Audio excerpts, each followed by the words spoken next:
Hello everyone, इस video में हम पढ़ेंगे क्लास 8 साइंस का chapter 4 materials, metals and non metals. तो देखिए, क्वेश्चन आंसर्स तो मैं इसके चैप्टर के करवा चुकी हूँ, मगर काफ़ी सारे कमेंट्स आ रहे थे कि चैप्टर का एक्सप्लेन करना है। तो अगर आप लोग चाहते हैं कि मैं पूरी बुक एक्सप्लेन करूँ तो आप लोग मुझे कमेंट सेक्शन में बता सकते हैं। तो स्टार्ट करते हैं वाला चैप्टर।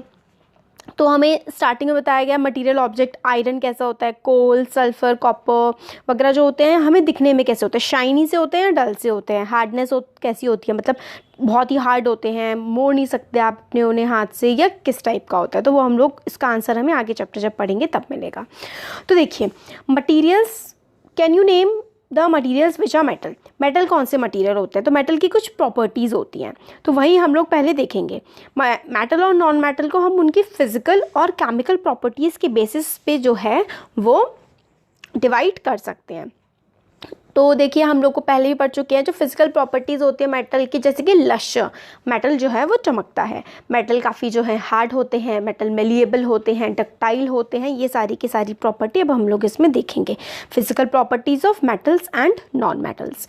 तो वही स्टार्टिंग में चैप्टर में बताया गया है, कई कई एग्जांपल्स देके, जैसे कि ब्लैक स्मिथ क्या आयरन को क्या करता है, बीट करता है उसको तोड़ने के लिए, उससे नई नई चीज़ें बनाने के लिए, अलग अलग शेप में उसको कन्वर्ट करने के लिए। तो वही है कि जो शेप होती है आयरन के नेल की और एल्युमिनियम के वायर की, उसको क्या किया जा सकता है, चेंज किया जा सकता है। तो मतलब मेटल की शेप को चेंज किया जा सकता है उसको बीट करके, मतलब उसकी पिटाई करके, ये नहीं होता है उसको, मतलब यही समझ लीजिए आप, हथौड़े मारना तो फिर मेटल की पिटाई करना ही होता है ना।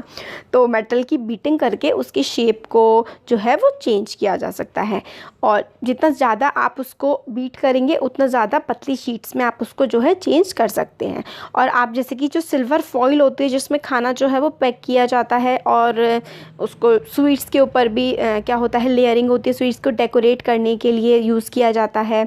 और एल्यूमिनियम फॉइल जो है, एल्यूमिनियम फॉइल में भी हम लोग खाना जो है पैक करते हैं, है ना। तो क्या होता है, फूड की रैपिंग के लिए। तो ये सारे के सारे हम लोग क्या करते हैं, जो मेटल्स होती हैं उनको थिन थिन शीट्स में बीट करते हैं। तो इस प्रॉपर्टी को हम लोग कहते हैं मेलिएबिलिटी। तो property of metals by which they can B beaten into thin sheets is called malleability. तो मेटल की प्रॉपर्टी जिसमें हम लोग उसको, property of metal by which it can be beaten into thin sheets. तो एक मेटल को हम लोग बीट कर करके पतली पतली शीट्स में कन्वर्ट अगर कर सकें तो उस प्रॉपर्टी को हम लोग कहते हैं मेलिएबिलिटी। और मेटल्स जो हैं वो मेलिएबल होती हैं, और ये काफ़ी इंपॉर्टेंट कैरेक्टरिस्टिक होती है मेटल की। अब जैसे कि अगर आप हॉट मेटल का पेन होल्ड करते हैं जिसमें प्लास्टिक ना हो या वुड ना हो तो आपका हाथ जल जाएगा। तो इससे हम लोगों को क्या समझ में आता है कि मेटल जो है वो गुड कंडक्टर होते हैं हीट के, है ना। तो वुड और प्लास्टिक क्या है, वो गुड कंडक्टर नहीं है हीट के, तभी तो जितने भी हमारे फ्राइंग पैन्स होते हैं या फिर जो हमारे एल्यूमिनियम के बर्तन होते हैं उसमें क्या होता है, स्पेशली फ्राई पैन में प्लास्टिक का हैंडल लगा हुआ होता है, तो ताकि हम उस फ्राई पैन को अपने हाथ से पकड़ सके, क्योंकि मेटल जो है वो काफ़ी ज़्यादा गर्म हो जाती है, यानी कि वो गुड कंडक्टर ऑफ हीट है। और metals are good conductor of electricity also, तभी तो एल्यूमिनियम के वायर्स का इस्तेमाल किया जाता है, जो भी जैसे कि रॉड्स वगैरह होती है पानी गर्म करने की, और हमारी जो वायरिंग होती है ये सारे एल्यूमिनियम कॉपर के वायर्स होते हैं। तो ये क्या होता है, metals are good conductor of heat and electricity, ये भी हमारा काफ़ी इंपॉर्टेंट प्रॉपर्टी है। ये देखिए बताया गया है कि ये सेल है और नेल है, और अगर इसमें हम लोग नेल से क्या है, सेल के एक साइड से बल्ब को कनेक्ट करें, फिर दूसरे साइड से नेल को कनेक्ट करके जो है बल्ब में लगा दें, तो हम लोग को समझ में आ जाएगा कि मेटल्स जो है they are good conductor of electricity and they are good conductor of heat. ये तो आप लोग देखते ही हैं, एल्यूमिनियम के बर्तनों में खाना हम लोग बनाते हैं, एल्यूमिनियम कॉपर के बर्तनों में।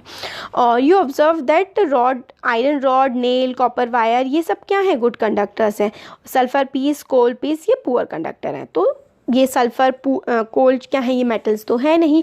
तो metals are good conductor of heats and electricity and they are malleable. तो हम लोगों ने 3 प्रॉपर्टी मेटल्स की देख ली है। अब एक और बहुत इंपॉर्टेंट प्रॉपर्टी आती है, वो क्या आती है, डक्टिलिटी। तो the property of metal by which it can be drawn into wire. तो ऐसी प्रॉपर्टी जिससे इसको, मेटल को हम वायर्स की फॉर्म में कन्वर्ट कर ले। जैसे कि ये हमारा मेटल का पीस और इसे हम पतले पतले क्या करें, वायर टाइप के बना ले, तो इस प्रॉपर्टी को हम क्या कहते हैं, इस प्रॉपर्टी को हम कहते हैं डक्टिलिटी। मेलेबिलिटी में हम लोग शीट्स बनाते हैं, शीट जैसी फॉर्म में बनाते हैं, और डक्टिलिटी में हम लोग वायर फॉर्म करते हैं with the help of metal. तो एक और प्रॉपर्टी हमें पता लग गई, that metals are ductile also. तो यही है कि have you ever notice different in sound of dropping in iron sheet, plate वगैरह वगैरह।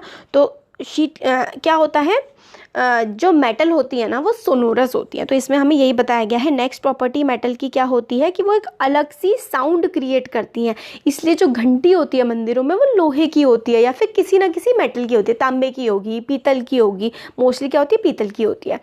तो वो इसलिए होती है क्योंकि मेटल्स क्या होते हैं, metals are sonorous. Metals produce करते हैं रिंगिंग साउंड। जब हम मेटल को स्ट्रक करते हैं, उसको बजाते हैं, तो क्या होता है, उससे एक रिंग जैसी साउंड जो है वो जनरेट होती है। तो things made of metal produce ringing sound when they struck hard। तो things made of metal produce ringing sound when they struck hard। जब आप कोई भी चीज़ मेटल की बनी हुई है, आप उसको काफ़ी तेज़ी से उस पर मारोगे ना, तो एक रिंगिंग सी, जिसकी रिंग बजती है ना, झन झन झन झन, इस टाइप की कुछ साउंड क्रिएट होती है। तो metals produce ringing sound, so they are called sonorous. तो मेटल रिंग जैसी साउंड प्रोड्यूस करते हैं, इसलिए वो सोनोरस होते हैं। तो हम लोगों ने क्या क्या देखा, आफ्टर परफॉर्मिंग अवर एक्टिविटीज़ हम लोगों ने देखा मेटल्स क्या होती हैं, हार्ड होती हैं।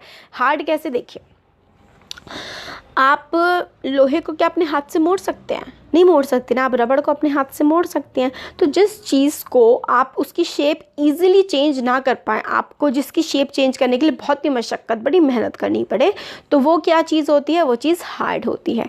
मेटल्स में लश्यर होता है। लश्यर का मतलब होता है मेटल क्या करती है, शाइन करती है, मेटल काफ़ी चमकती है।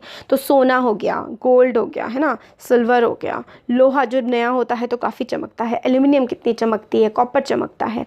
तो क्या होता है, यही प्रॉपर्टी होती है लश्यर की, चमकने की। मेलिएबल मतलब शीट में उसको चेंज किया जा सकता है। डक्टाइल मतलब उसको हम वायर में तोड़ सकते हैं, वायर में कन्वर्ट कर सकते हैं। सोनोरस का मतलब होता है जिस चीज़ में से साउंड आती है, रिंगिंग साउंड आती है। Good conductor of heat and electricity मतलब आप गैस पे रखिए मेटल को, जैसे कि एल्युमिनियम को, वो गर्म हो जाएगी और इलेक्ट्रिसिटी कंडक्ट करती है, क्योंकि वायर्स हम लोग देखते हैं कॉपर, एल्युमिनियम वगैरह के वायर्स हमारे बने होते हैं। तो मटेरियल्स जो ये सारी प्रॉपर्टीज़ को पोजेस करते हैं, मतलब ये प्रॉपर्टीज़ जिन मटेरियल्स में होती हैं, उनको हम क्या कहते हैं, उनको हम लोग मेटल्स कहते हैं। Materials that possess these general properties are called metals. तो एग्जांपल होते हैं इन मेटल के iron, copper, aluminium, calcium, magnesium etcetera. तो आयरन, कॉपर, मैग्नीशियम, कैल्शियम, ये सारी की सारी चीज़ें क्या हैं, ये हमारी सारे के सारे मेटल्स हैं। अब मेटल के कॉन्ट्रास्ट में क्या होते हैं, नॉन मेटल होते हैं। जो मेटल होते हैं, मेटल की हमने प्रॉपर्टीज़ देख ली। अब कुछ होते हैं नॉन मेटल जिनमें इनकी अपोजिट प्रॉपर्टीज़ होती हैं, या फिर ये वाली प्रॉपर्टीज़ इसमें नहीं होती हैं।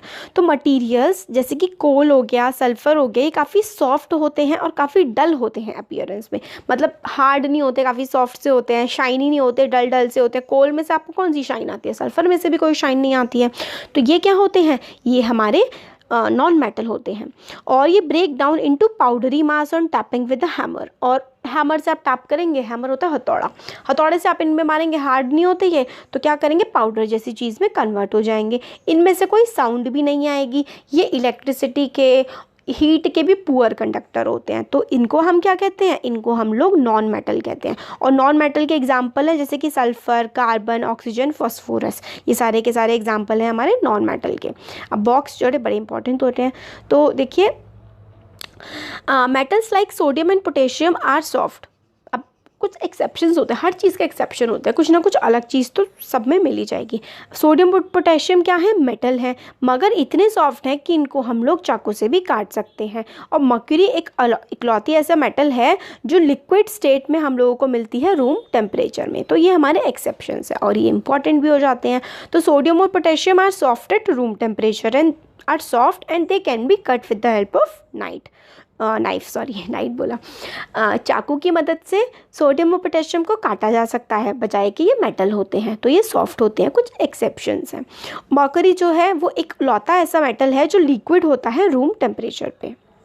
अब हम लोगों ने फिजिकल प्रॉपर्टीज़ देखी थी मेटल्स की, नॉन मेटल्स की भी। अब हम लोग देखते हैं केमिकल प्रॉपर्टीज़। तो chemical properties of metals and non metals. तो रिएक्शन विद ऑक्सीजन, तो जो मेटल्स होते हैं, नॉन मेटल्स होते हैं, उनका रिएक्शन कैसा होता है ऑक्सीजन के साथ। तो पहले हम लोग मेटल का देख लेके चलते हैं। तो रस्टिंग ऑफ आयरन, आयरन क्या होता है, आयरन एक मेटल है। तो मेटल पे रस्टिंग हो जाती है जब वो ऑक्सीजन के कांटेक्ट में आता है। मतलब क्या है, देखिए ये वाला हमें दिया हुआ है, आयरन है। आयरन का सिंबल जो है ना वो Fe होता है। आपको सिंबल्स अभी से याद कर लेने चाहिए, 10th में आपके लिए बहुत हेल्पफुल होते हैं। तो आयरन का सिंबल होता है Fe, ऑक्सीजन का सिंबल होता है O2, वाटर का सिंबल होता है H2O। तो जब आयरन ऑक्सीजन और वाटर के कांटेक्ट में आता है तो हमारा magnesium oxide, sorry water, magnesium ये तो बाद में मैग्नीशियम का है। तो देखिए वाटर, ऑक्सीजन और आयरन जब ये सब कांटेक्ट में आते हैं तो हमारा बनता है FeO, आयरन की ऑक्साइड बन जाती है। ठीक है, FeO बन जाता है और हमारी हाइड्रोजन गैस का लिबरेशन हो जाता है, हाइड्रोजन गैस ऊपर उड़ के निकल जाती है। तो ये काफ़ी इंपॉर्टेंट चीज़ है इसमें कि इस तरीके से जो है ये प्रॉपर्टी एक्ट करती है। 3Fe, यहाँ पे 3 इक्वेशन का बैलेंसिंग ये सभी 10th में आता है। 3Fe और ये देखिए 2 ऑक्सीजन है, ये 1 ऑक्सीजन है, तो यहाँ पे 3 ऑक्सीजन, 2 हाइड्रोजन थे, 2 हाइड्रोजन, तो हाइड्रोजन गैस ऊपर उड़ गई। तो जब भी आयरन या फिर जब भी मेटल जो है ऑक्सीजन के साथ रिएक्ट करती हैं तो उस मेटल की ऑक्साइड बनती है। तो जब मेटल ऑक्सीजन के साथ रिएक्ट करेंगी तो मेटल ऑक्साइड बनेगा। ऐसे ही जब MgO2 के साथ रिएक्ट करेगी तो MgO बनेगा, है ना, मैग्नीशियम ऑक्साइड बनेगा। अब आगे देखते हैं, ये हम लोगों ने देख लिया जब मेटल ऑक्सीजन के साथ रिएक्ट करते हैं तो उनके ऑक्साइड्स बनते हैं। अब कॉपर के बारे में हमें बॉक्स में, येलो बॉक्सेस जो है ना ये काफ़ी इंपॉर्टेंट होते हैं। तो जब कॉपर वेसल, जब हम लोग हवा के कांटेक्ट में उसको रखते हैं काफ़ी लंबे समय तक तो उसमें ग्रीन कलर की कोटिंग हो जाती है। जैसे आयरन पे क्या होता है, ब्राउन कलर की कोटिंग होती है ऑक्साइड की, तो इसी तरीके से कॉपर पे क्या होता है, काफ़ी मॉइस्चर जैसी वो ग्रीन कलर की कोटिंग हो जाती है। तो कॉपर पे होती है हमारी ग्रीन कलर की कोटिंग, कॉपर वेसल पे हमारी ग्रीन कोटिंग होती है। ग्रीन मटेरियल क्या है, मिक्सचर है। The green material is mixture of copper hydroxide CuHO2, CuOH का होल स्क्वायर। ठीक है, तो जो ग्रीन मटेरियल है वो मिक्सचर है कॉपर हाइड्रोक्साइड CuOH का whole square and copper carbonate. तो CuOH का होल स्क्वायर है जो उस पर कोटिंग होती है ना वो ये होता है, और CuCO3 होती है। मतलब आप समझ लीजिए कि ऑक्साइड बन जाती है कॉपर हाइड्रोक्साइड की और कॉपर कार्बोनेट की। तो ये रिएक्शन होता है, कॉपर है, हाइड्रोजन, कार्बन डाइऑक्साइड और ऑक्सीजन के कांटेक्ट में आई तो कॉपर हाइड्रोक्साइड और कॉपर कार्बोनेट बन जाता है। और ये प्रोसेस जो होता है ना इसको हम रस्टिंग बोलते हैं वैसे। अब मैग्नीशियम रिबन वाली वही एक्टिविटी है कि क्या होता है, जब भी देखिए मेटल्स जो हैं वो ऑक्सीजन के कांटेक्ट में आती हैं तो उनकी ऑक्साइड्स हमारी बन जाती हैं। अब इस सॉल्यूशन एसिडिक और basic, how you can assert, तो अब इसमें आगे में बताया गया है oxide of magnesium is also basic in nature. In general metallic oxides are basic in nature. तो मेटेलिक ऑक्साइड्स जो होती हैं, तो मेटल की जो ऑक्साइड्स होती हैं वो जनरली मतलब मोस्टली बेसिक नेचर की होती हैं। मेटल हमारी जो ऑक्साइड्स होती हैं, जैसे कि मैग्नीशियम ऑक्साइड बेसिक नेचर का होता है, तो ये रेड लिटमस को ब्लू में कन्वर्ट कर देंगी ना, तो रेड लिटमस को ब्लू में ये हमेशा कन्वर्ट करेंगी, क्योंकि जो मेटालिक ऑक्साइड होती हैं वो काफ़ी मतलब बेसिक नेचर की जनरली हमें देखने के लिए मिलती हैं। अब आगे इसमें हमें बताया गया है, ये एक्टिविटी वाला पार्ट है। तो प्रोडक्ट, सल्फर का प्रोडक्ट, तो सल्फर डाइऑक्साइड जब वाटर के साथ रिएक्ट करती है तो हमारा क्या बनता है, सल्फ्यूरिक एसिड बनता है। तो सल्फर क्या होता है, सल्फर हमने पढ़ा था कि एक नॉन मेटल है। तो reaction of sulphur and oxygen is sulphur dioxide gas. तो सल्फर और ऑक्सीजन जब रिएक्ट करते हैं, जब सल्फर और ऑक्सीजन रिएक्ट करते हैं तो हमारा सल्फर डाइऑक्साइड बनता है। सल्फर डाइऑक्साइड जब हम वाटर में उसको डिसॉल्व कर देते हैं तो सल्फ्यूरिक एसिड जो है वो फॉर्म होता है। तो सल्फर डाइऑक्साइड को जब आप वाटर से रिएक्ट करते हैं तो सल्फ्यूरिक एसिड हमें देखने के लिए मिलता है। तो सल्फ्यूरिक एसिड टर्न कर देता है ब्लू लिटमस को रेड में। तो हमें क्या देखने के लिए मिला कि जो नॉन मेटल की ऑक्साइड्स होती हैं वो एसिडिक नेचर की होती हैं। इससे पहले हमने क्या पढ़ा था, मेटल ऑक्साइड्स जो होती हैं वो बेसिक नेचर की होती हैं। तो जो मेटल ऑक्साइड्स हैं, oxides of metals are basic in nature and oxides of non metals are acidic in nature, क्योंकि सल्फर क्या है, हमारा नॉन मेटल है। सल्फर को जब हमने ऑक्सीजन वाटर के साथ रिएक्ट करवाया तो सल्फ्यूरिक एसिड बन गया, जो कि एक एसिडिक है, जो करेगा ब्लू लिटमस को रेड में कन्वर्ट। तो ऑक्साइड्स ऑफ सल्फर या फिर आप कह सकते हैं oxides of metals are basic in nature और oxides of non metals are acidic in nature.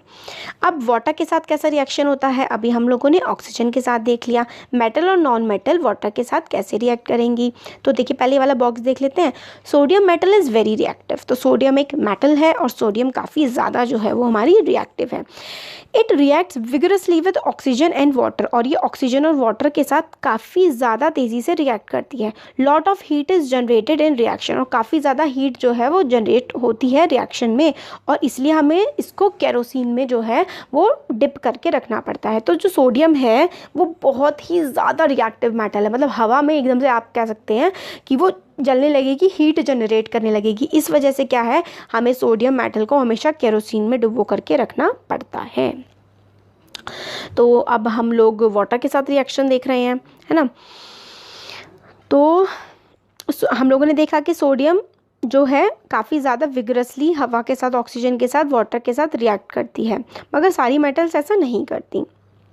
Iron जो है वो पानी के साथ बहुत ही धीरे धीरे रिएक्ट करती है ना। और जनरली नॉन मेटल जो है वो पानी के साथ बहुत ही कम, do not react with water though they may be very reactive in air. तो such non metals are stored in water. For example phosphorus is very reactive non metal. Phosphorus काफ़ी रिएक्टिव नॉन मेटल होती है, और वो जो है हवा से क्या होता है, जलने भी लग जाती है। तो फास्फोरस को मतलब जलने से प्रिवेंट करने के लिए हम लोग क्या करते हैं, एटमॉस्फेरिक ऑक्सीजन से दूर रखते हैं और पानी में उसको रखते हैं। तो रिएक्शन विद वाटर में क्या हो गया, जो मेटल्स हैं वो पानी के साथ रिएक्ट करती हैं वेरी स्लोली। तो मेटल्स बहुत ही स्लोली बहुत ही धीरे धीरे पानी के साथ रिएक्ट करती हैं, और नॉन मेटल जो हैं वो तो पानी के साथ आप समझ लीजिए कि रिएक्शन होता ही नहीं है। मेटल्स बहुत ही स्लोली, बहुत ही धीरे धीरे पानी के साथ रिएक्ट करती हैं, और नॉन मेटल्स तो आप समझिए कि वो पानी के साथ रिएक्ट एक तरह से करती ही नहीं है। ठीक हो गया। इसलिए फास्फोरस जो है, जो हवा के साथ बहुत ही तेज़ी से रिएक्ट करता है, तो हम उसको पानी में डुबो के रख देते हैं, क्योंकि फास्फोरस एक नॉन मेटल है और पानी के साथ वो रिएक्ट नहीं करता। अब रिएक्शन विद एसिड्स, हम लोगों ने ऑक्सीजन के साथ देख लिया, हम लोगों ने वाटर के साथ देख लिया, अब हम लोग देखते हैं एसिड्स के साथ। तो नॉन मेटल्स और मेटल्स किस तरीके से एसिड के साथ हमारा बिहेव करती हैं। हाँ, तो अब देखते हैं अब इसमें कि नॉन मेटल्स जो हैं, इसमें बताया हुआ है हमें कि non metals do not react with acids, but metals react with acid and produce hydrogen gas that burns with a pop sound. तो जो नॉन मेटल्स हैं वो पानी के साथ भी रिएक्ट नहीं करती, देख लिया हमने, और नॉन मेटल्स एसिड के साथ भी रिएक्ट नहीं करती हैं। मगर जो मेटल्स हैं वो एसिड के साथ जब रिएक्ट करती हैं तो हाइड्रोजन गैस निकलती है और पॉप जैसी साउंड आती है, जैसे कि कुछ फट गया हो, इस तरीके की साउंड आती है। तो नॉन मेटल्स एसिड के साथ रिएक्ट नहीं करती हैं, मेटल्स एसिड के साथ रिएक्ट करती हैं, हाइड्रोजन गैस लिबरेट होती है, हाइड्रोजन गैस निकलती है, और क्या होता है, और पॉप की साउंड जो है वो हमें आती है। तो वही copper does not react with dilute hydrochloric acid even on heating, but it react with sulphuric acid. तो मतलब कुछ एक्सेप्शंस वगैरह होते हैं कि कॉपर जो है हाइड्रोक्लोरिक एसिड के साथ नहीं करती है रिएक्ट, बट सल्फ्यूरिक एसिड के साथ कर लेती है। तो देखिए हमें इसमें ये पता लगता है कि मेटल्स जो हैं वो generally do not react, non metals react नहीं करती, ये वाला जो पोर्शन है बहुत इंपॉर्टेंट है। नॉन मेटल्स रिएक्ट नहीं करती हैं एसिड के साथ, बट मेटल्स जो हैं वो एसिड के साथ रिएक्ट करती हैं और हाइड्रोजन गैस निकलती है और पॉप साउंड भी प्रोड्यूस होती है। अब बेसिस के साथ कैसा रिएक्शन होता है, तो इसमें हमें बताया गया है कि मेटल्स जो हैं वो reacts with sodium hydroxide to produce hydrogen gas. तो मेटल्स बेसिस के साथ भी रिएक्ट करती हैं और हाइड्रो ऑक्साइड गैस प्रोड्यूस करती हैं, और non metals with bases are complex. मतलब अभी हम लोग इसमें नहीं पढ़ेंगे कि क्या है, वो आगे की क्लास में देखेंगे। तो मेटल्स जो हैं वो नॉन एसिड्स और बेसिस दोनों के साथ रिएक्ट करती हैं। जब मेटल एसिड के साथ रिएक्ट करती हैं तो हाइड्रोजन गैस निकलती है, और जब मेटल बेसिस के साथ रिएक्ट करती हैं तो हाइड्रो ऑक्साइड गैस का जो है वो सोडियम हाइड्रोक्साइड बना और हमारा हाइड्रोजन गैस जो है वो लिबरेट हुआ। तो हाइड्रोजन गैस लिबरेट होता है जब मेटल्स जो है एसिड या बेसिस के साथ क्या करती हैं, रिएक्ट हमारी करती हैं। तो डिस्प्लेसमेंट रिएक्शन क्या होता है? तो डिस्प्लेसमेंट का मतलब होता है एक किसी चीज़ को हटा देना किसी जगह से, तो डिस्प्लेसमेंट का यही मतलब होता है। तो हमें एक स्ट्रॉन्ग जो है चीज़ वो दूसरी वीक चीज़ को रिप्लेस कर देती है, तो उस चीज़ को हम लोग डिस्प्लेसमेंट रिएक्शन बोलते हैं। तो देखिए यहाँ पे हमें दिया हुआ है कॉपर सल्फेट है, यहाँ पर जिंक है। अब जिंक जो है वो कॉपर से ज़्यादा रिएक्टिव होता है रिएक्टिविटी सीरीज़ में जब हम देखते हैं। तो देखिए जब रिएक्शन हुई, मैं आपको दिखाती हूँ, CuSO4 है, उसने जिंक के साथ रिएक्ट किया, तो क्या होगा, जिंक ज़्यादा रिएक्टिव है, तो जब रिएक्शन होगी तो जिंक जो है कॉपर की जगह आ जाएगा, ZnSO4 हो जाएगा और कॉपर बेचारा अकेला रह जाएगा। तो इसका मतलब क्या है?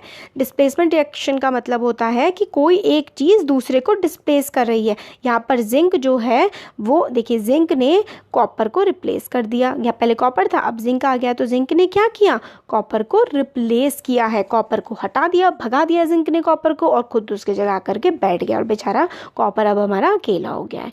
तो जिस रिएक्शन में एक एलिमेंट दूसरे को हटा देता है और ख़ुद उसकी जगह आकर के बैठ जाता है, तो इस तरीके की रिएक्शन जो होती है वो हमारी डिस्प्लेसमेंट रिएक्शन होती है। तो किसी मतलब एक रिएक्शन हुई, उसमें से एक सब्सटेंस हट गया और उसकी जगह दूसरा आकर के बैठ गया, तो इस तरीके की जो भी रिएक्शन होती है वो हम लोगों की क्या होती है, हमारी डिस्प्लेसमेंट रिएक्शन होती है। अब इसमें हमें एक्टिविटी का बताया गया। देखिए एक्टिविटी मैं आपको इसलिए नहीं बता पा रही हूँ क्योंकि एक्टिविटी को ना करके देखना ज़्यादा इंपॉर्टेंट होता है, बताने से, ऐसे एक्सप्लेन करने से वो इतनी समझ नहीं आती है जब तक आप उसे करके नहीं देखते हैं। तो ये आपके स्कूल्स में आई होप कराई जाती हो, कराई जानी चाहिए, बहुत इंपॉर्टेंट होते हैं, क्योंकि बाकी एसेंस मैंने आपको बता दिया है कि किस तरीके से क्या क्या होता है। तो वही है, देखिए Zn जो है वो कॉपर को रिप्लेस कर देता है, that is why blue colour of the copper sulphate disappears. तो ब्लू कलर जो है कॉपर सल्फेट का वो हट जाता है और रेड मास ऑफ कॉपर जो है वो आ जाता है। तो कॉपर जो है वो ब्लू कलर का होता है, जिंक रेडिश कलर का होता है। जब जिंक ने कॉपर को हटा दिया तो जिंक सल्फेट जो है वो कलरलेस हो गया, और कॉपर जो बाद में रेसिड्यू बचा था अब वो क्या हो गया, ब्लू से रेड से कलर में चेंज हो गया है। ये बताता है कि डिस्प्लेसमेंट हो रहा है। तो ये हो गया। अब uses of metals and non metal हम लोगों ने देख लिया कि ये सब क्या होता है।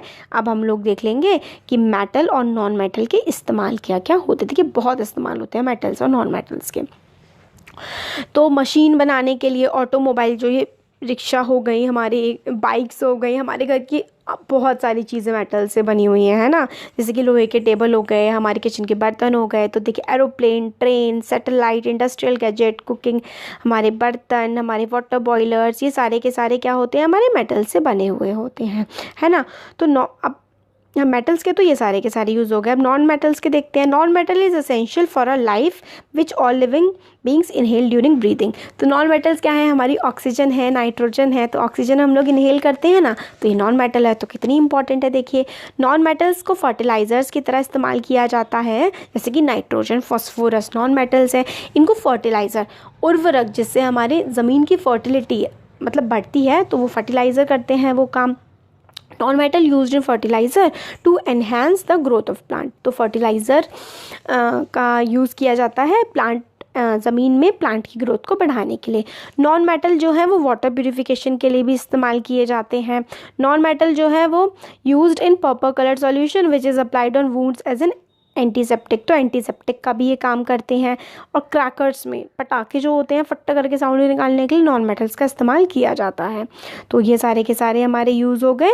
हम लोग सांस लेते हैं फर्टिलाइज़र्स के तौर पे, वाटर प्यूरिफिकेशन के लिए, एंटीसेप्टिक के तौर पे, और क्रैकर्स में नॉन मेटल्स का हम लोग यूज़ करते हैं। और मेटल्स के तो हैं बहुत ही सारे, हमारे बर्थ यूटेंसिल्स के लिए, एरोप्लेन्स, ऑटोमोबाइल, सैटेलाइट, इन सब चीज़ों के लिए हम लोग मेटल्स का इस्तेमाल जो है वो करते हैं।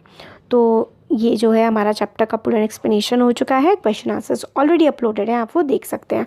और आप लोगों को अगर कोई और यूज़ याद आ रहा है मेटल्स या फिर नॉन मेटल्स का, तो वो भी आप लोग कमेंट सेक्शन में बता सकते हैं। और अगर आपको और वीडियोस चाहिए, क्योंकि इस चैप्टर की काफ़ी डिमांड आ रही थी, काफ़ी बच्चों ने कमेंट किया था, तो मैंने ये चैप्टर बनाया है। अगर आप लोग चाहते हैं कि मैं सारे चैप्टर बनाऊँ तो आप लोग कमेंट सेक्शन में मुझे बता दीजिएगा। Thank you.